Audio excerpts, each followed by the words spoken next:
afternoon, everybody. Like Maame said here, my name is Maame Pokuaa, and I'm from Maame, and we're a collective of family farms that are based in West Africa. And all of our products that we supply for retail and wholesale purposes. And we always kind of want to give you the best by using traditional recipes that have been passed down through the generations. So the products in particular that you're going to see today on my stall are from my grandmother's lineage, and she died at the grand age of 115. Wow. Yeah. So all these products are basically from her great-grandmother, which I'm going to show you today. Even though we decided to make the conscious effort of doing natural skincare well-being products, a lot of mainstream companies that we all possibly will be familiar with don't do so. So a lot of you might think that there isn't any problems with, you know, cosmetics, chemicals. So what really is the problem? I think this was an interesting article that was written by Forbes magazine in 2012, and it highlighted some dangerous chemicals, and this was based on the FDA's investigation. So here you can see they've pinpointed a few of these products. I'm just going to concentrate on a few today. And all these products that you're going to see, I'm sure we're all familiar with these brands. Has anyone used any of these? Yeah. No, I have. So I think, if anything,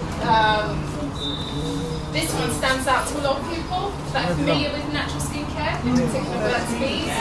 We kind of all think, oh yeah, it's natural, I can buy it, you know. And I think this company, L'Oreal, is quite interesting as well, because they own Body Shop. That was their show. And at one particular time or another, all their lip balms and lipsticks contained lead. And this was based on this article that was written. So, what can lead do? Why is it so bad? So, lead can obviously give you poisoning, it can affect your kidneys, and if it's going on for a long period of time, it can cause you cancer if it's inhaled. And you're probably thinking, so it's only going on with lips. But you've got to remember that your lips have pores and your skin breathes. So, yeah, so you know, you've got to always make sure that you're using something that is natural. Moving along, we also want to highlight today about parabens. I'm sure you've all heard about it.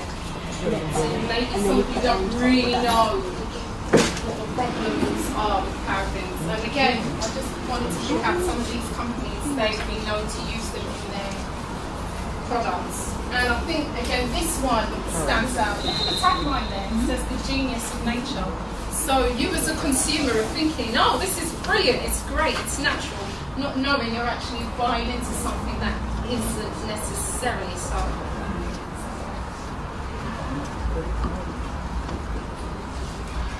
So what do parabens do? They're quite intelligent. As much as they are very disagreeable for your being, they're quite clever. So when they get inside your bloodstream, they sit comfortably there and they take on the environment. And what they do is they start to play havoc on your hormones. And the long-term effects of this is, of course, cancer. So I found this kind of quite interesting, this advertisement. So you've got this woman on the left saying, hey, I'm not worried at all, you know. And then you've got this woman on the right saying, I'm pretty scared, because she's obviously thinking about what she's putting on her skin or putting inside of herself. So it makes you think. And I just want to kind of highlight about fragrances as well. Before I do so, I've brought some things out, because a lot of the times when we do natural skincare products, what a lot of people say is, oh, you know, it feels funny, it's really heavy, and oh, the smell always comes up. And I'm just going to ask the sister here and be cheeky. Do I smell like I've got something foreign on me? No. So that's what I'm trying to say. They're all natural, and this is how nature intended us to smell. So I just want you to all go around and have a feel. In this basket, we've got pure shea butter with my grandma's recipe. And pure cocoa butter. And this is really based on fragrance. This is more based on the feel and the texture. and this will probably be based on the fragrance. And I want you all to give it a smell. And some of you are going to go, I know, I'll see you discreetly, but I know you will. But when you were doing that, remember that cocoa actually comes from chocolate. So this is where all your chocolate comes from. So if it smells, you know, be careful when you're eating it, because that's what it is. Additionally, we have shea butter nuts, and a lot of people haven't seen these and don't know what they are. They kind of think they're nutmegs, but they're actually shea butter. If these are boiled and cracked, you will find shea butter inside them. And then finally, we have moringa, and a lot of people are just becoming familiar with moringa, and they have over 80 nutritional benefits and properties. And moringa tends to, can I just get you to pass that around to kind of play field? So moringa tends to basically treat any kind of ailments that people are experiencing, from cancer to diabetes to hair loss to weight gain, you name it, it does it. And I particularly remember a story with my grandma, and she was quite old and would say, just follow me, without talking. I'm following this woman for ages, and we finally get to the tree, and she's like, you have to stomach ache with that. And I'm like, but you say that all the time.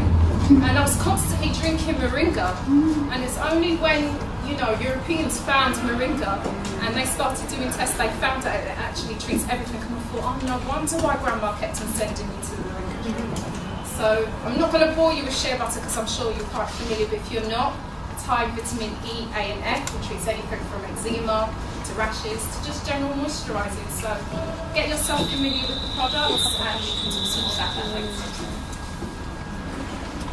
So I just want to concentrate on the fragrances that are used in mainstream cosmetics. So this one stands out, it's Tarlates, and that's what it's called. And it's quite similar to the parabens, because it can cause havoc on your hormonal system. And it's normally used in products because it makes products flexible and soft and stretchy. And that also can cause, you know, some kind of effect on your hormones as well. And isn't very nice. And I think this one is quite interesting as well, because the CDC, which is the Centre for Disease and Control, did a test sample on 6 to 11-year-olds, and they found it very high in their bloodstream. This was also tested on women, and it was found high in women, and in particular in black women. So there's a lot of sisters in here. You need to be careful to find this in our products. Another one that comes up is synthetic musks, and this is used a lot to camouflage natural smells, so it's put on top of different products, And the one that sticks out for me is Glyceride, because a test was done on 91% of Austrian students, and they found this very high when they took their samples of urine and blood, and this can, of course, lead to cancer. Finally, we have ethylene oxide, and this is also a chemical, and I picked this one because even though these ones all kind of link to cancer and whatever, I thought this one was quite interesting, because it has the capabilities to destroy your DNA structure. And if anyone knows what DNA is, that's basically our building blocks on everything. And I think this advertisement stands out pretty clear, because what this woman is doing, she's basically looking at you, deaf in her eyes.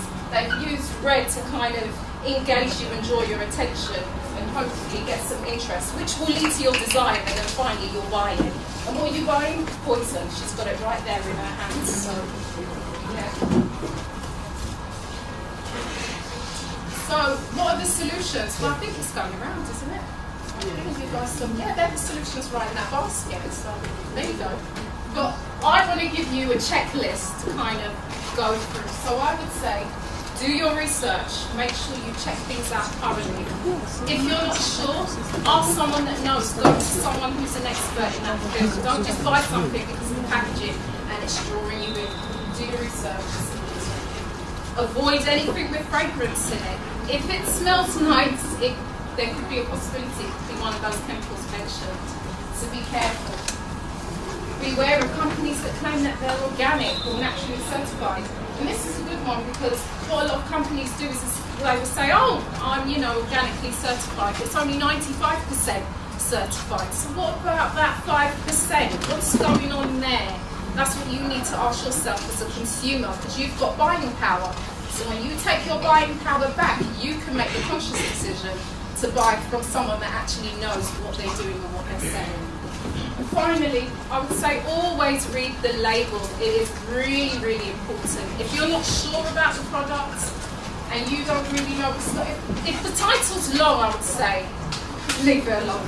If you can't clearly identify what this substance is in your product, you don't want to go near it.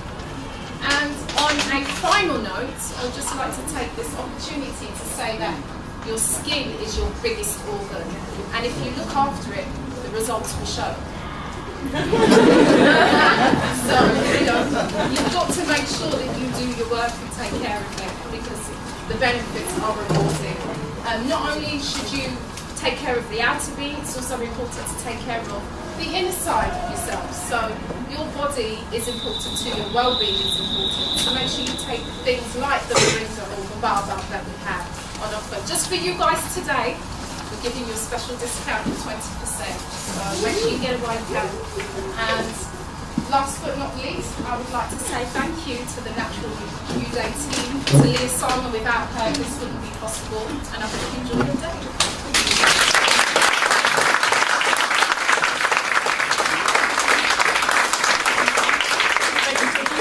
Any questions for Maame? Yes, I'm sure we do. You have like the powder form, the plant form, and they seeds as well. They're the seeds, we've got the powder indoors and the oil.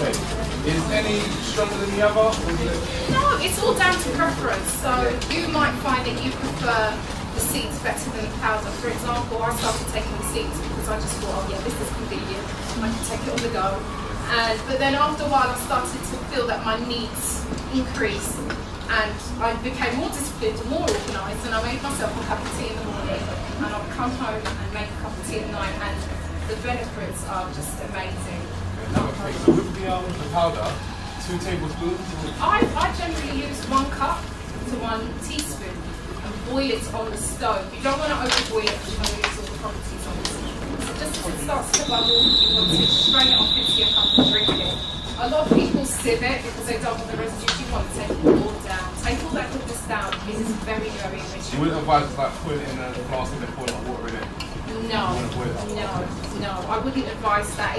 It's not like, when you're dealing with natural products, I would say do it traditionally, do it right, give yourself some time. I mean, I know this kind of environment makes everything, very rushed, you've got to be quick. If you get up 10 minutes before, you can fit the time in to do your moringas or whatever else you need to do. Final things, the seeds, just swallow them. You chew the seeds, so they're in their husk at the moment, and what a lot of people do is they sell them without the husk. And what you find is when they're sold without the husk, they're very dry. So you want to buy moringa inside the husk and then peel them off and chew them. And I would say anything from 2 to 6 seeds it's more than enough for everyday use. Okay. Anything more than that will be going on top. Okay. No, that's right. Don't want to do that. Any more for anyone? Well, I think one more round of applause. Thank you so much, Mark.